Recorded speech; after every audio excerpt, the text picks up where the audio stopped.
ভাবুন তো, ঘরের কোণায় রাখা একটা ছোট্ট ট্যাঙ্ক, আর তার ভেতর ধীরে ধীরে জন্ম নিচ্ছে এক নতুন সমুদ্র।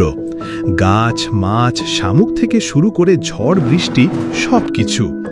আজ আমি আপনাদের কাছে সেই অ্যাডভেঞ্চারই নিয়ে আসলাম।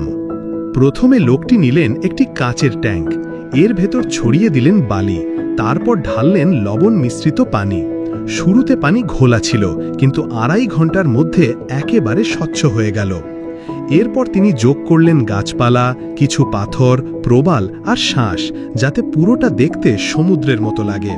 কিন্তু তখনও সবকিছু খুব নির্জীব লাগছিল, তাই তিনি এই দুনিয়ায় আনলেন 2টি হেরমিট ক্র্যাব। প্রথম ক্র্যাবটা চারপাশে তাকিয়ে বিপদ নেই বুঝে বের হয়ে এলো। দ্বিতীয়টা শুরুতে লাজুক ছিল, কিন্তু কিছুক্ষণের মধ্যেই সেও বেরিয়ে এলো। কয়েকদিনের মধ্যেই তারা নিজের জায়গা দখল করে নিল। এদিকে সমুদ্রের অন্য পাশে গাছপালা দ্রুত বাড়তে লাগল। এরপর এই লোকটি আনলেন একটি ক্লাউনফিশ। নতুন ট্যাঙ্কে ঢুকেই সেটি চারপাশ ঘুরে দেখতে লাগলো, যেন খুশিতে আত্মহারা। কিছুক্ষণ পর তিনি আনলেন 2টি দড়ি মাছ। এদের বিশেষ গুণ আছে, এরা বালি মুখে নেয়, খাবার আলাদা করে খায়, তারপর বালি আবার ফেলে দেয়। এতে নিজের খাওয়ার সমস্যাও মেটে, আবার ট্যাঙ্কও পরিষ্কার থাকে। ফলে পুরো ইকোসিস্টেমের ভারসাম্য বজায় থাকে। 18 দিনে দেখা গেল একটা নতুন সমস্যা। গ্লাসের ওপর শ্যাওলার দাগ পড়তে শুরু করেছে। এখনও খুব বেশি হয়নি, কিন্তু নিয়ন্ত্রণ না করলে পুরো সিস্টেমের ভারসাম্য নষ্ট হয়ে যাবে।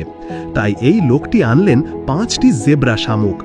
ওরা ধীর গতিতে ট্যাঙ্ক পরিষ্কার করে, কিন্তু ওরা খুব ধীর বলে তিনি আনলেন মিনি হেরমিট ক্র্যাব।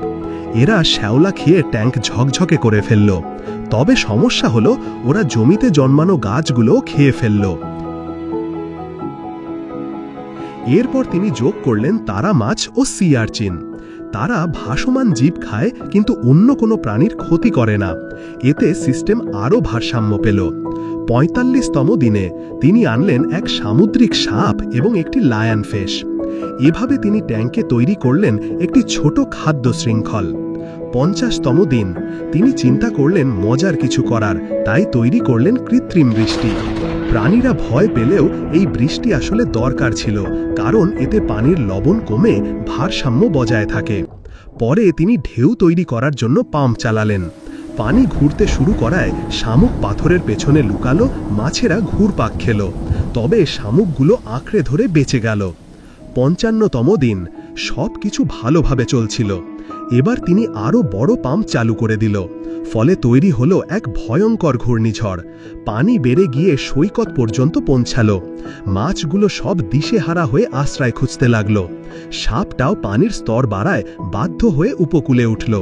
কিন্তু লায়নফিশ কোনো ভয় পায়নি, ওদের টিকে থাকার ক্ষমতা দারুণ শক্তিশালী। 100তম দিনে সমুদ্রের ইকোসিস্টেম এখন একেবারেই ভারসাম্যপূর্ণ হয়ে উঠল। হেরমিট ক্র্যাব, শামুক, মাছ, গাছপালা সবাই মিলেমিশে থাকে। প্রত্যেকটা প্রাণী এখন নিজেদের মধ্যে ভারসাম্য রেখে একটা স্বনির্ভর ছোট্ট জগতে শান্তিতে সহ অবস্থান করছে।